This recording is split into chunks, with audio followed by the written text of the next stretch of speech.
In this video tutorial, I'm going to share to you on how you can delete files and folders using command prompt. So let's get started. So let's say for example, I'm going to delete the TeamViewer folder. So go to the Windows search bar and type CMD. Click on Run as Administrator on the right pane.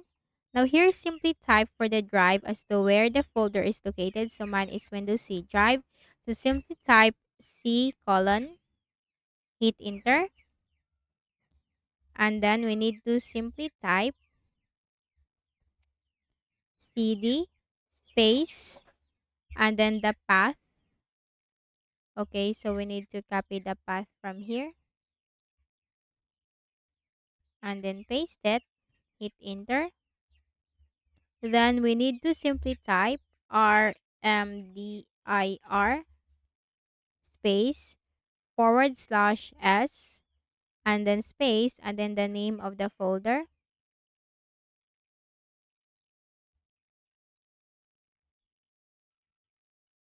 and then right click,